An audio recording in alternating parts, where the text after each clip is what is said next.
and tossing, turning, staying up all night long. Just want you by my side. Chapter 10. Death had spent eons studying his inability to touch others. There had been a period of a few centuries where did nothing but experiment with it, repeatedly removing and replacing the souls of various creatures in an attempt to discover any variations. He'd learned the exact amount of contact needed to take the soul of an adult human versus that of a small bird. He'd learned how to make the return of a soul drive a man mad, and how to make it simply agonizing beyond what the mortal mind can conceive. He had discovered that the removal of a soul was actually painless. Souls were meant to move on eventually, and speeding it up did not cause any sort of undue pain. Returning a soul to its body, however, was entirely unnatural and was the only thing he'd found in all his many millennia of existence that was capable of actually causing pain to a soul. Death had learned the hard way that so much as accidentally brushing against someone as he walked by was enough to leech the soul from a mortal if he made skin-on-skin contact with them. He had to be much more purposeful to do so through clothing. An accidental brush against someone's arm through a sleeve would only jerk on the person's soul, the equivalent of having someone wrap a chain around one's sternum and pulling on it hard. But he could press his palm flat against a person's chest through a robe and get the same results if he concentrated. Touching a mortal's skin was non-negotiable. There simply was no way to prevent his touch from working. This was the one aspect of his existence that he had never learned to accept. The immortality had stopped bothering him after the first few thousand years, and the unlimited power wasn't something he could complain about.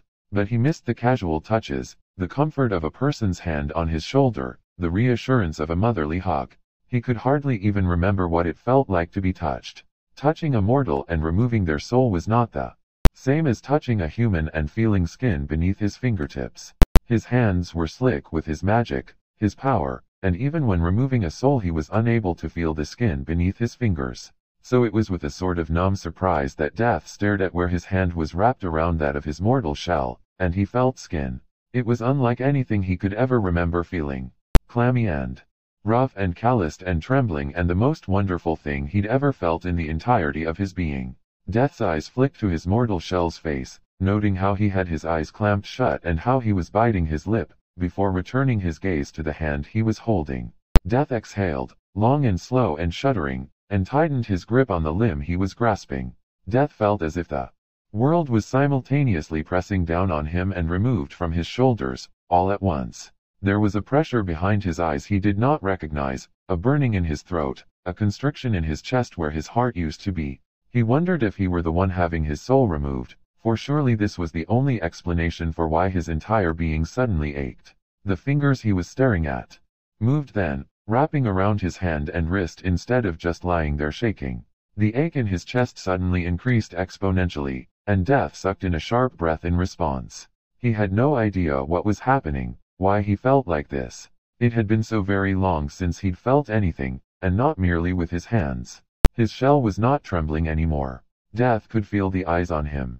Saw the other hand come to rest atop of his own shaking hand. Could hear the way his mortal shell's panicked breathing was calming back down even as his own became ragged and uneven. Had they traded roles? Had he not merely taken his shell's soul, but replaced it with his own in turn? Death could not understand. Hey, his shell whispered, leaning closer, and Death found himself frozen, utterly incapable of movement. Are you all right? Death breathed. His shell had risked his soul in an effort to aid him in some way, and he was worried about Death.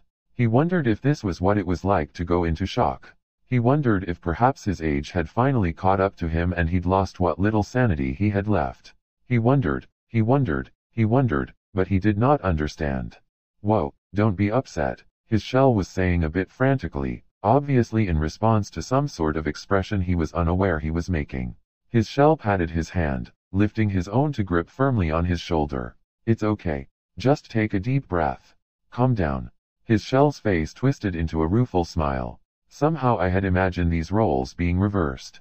Death could feel that hand on his shoulder as if his entire world had narrowed to the foreign pressure of a hand on his shoulder, comforting him.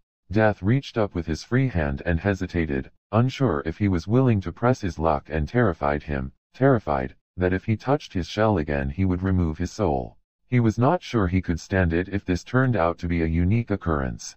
He was sure he would break, then, utterly and wholly, and the world would crack beneath the weight of his grief. It's okay, his shell repeated, smiling reassuringly as he removed the hand from his shoulder and grasped the one hovering in the air between them. Death felt lightheaded. He hadn't even known he was capable of feeling lightheaded.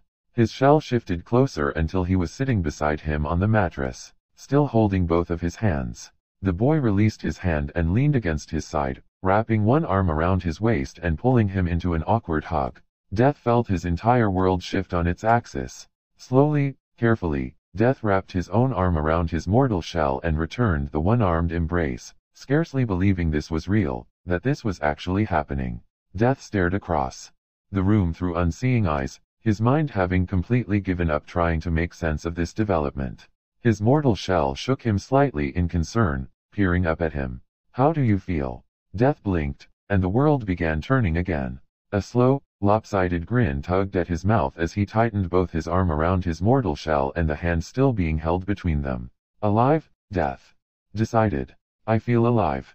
That's the end of this chapter. Thanks for listening. Be sure to like and subscribe for more and to help this channel grow. See you next time. Bye bye bye. You got some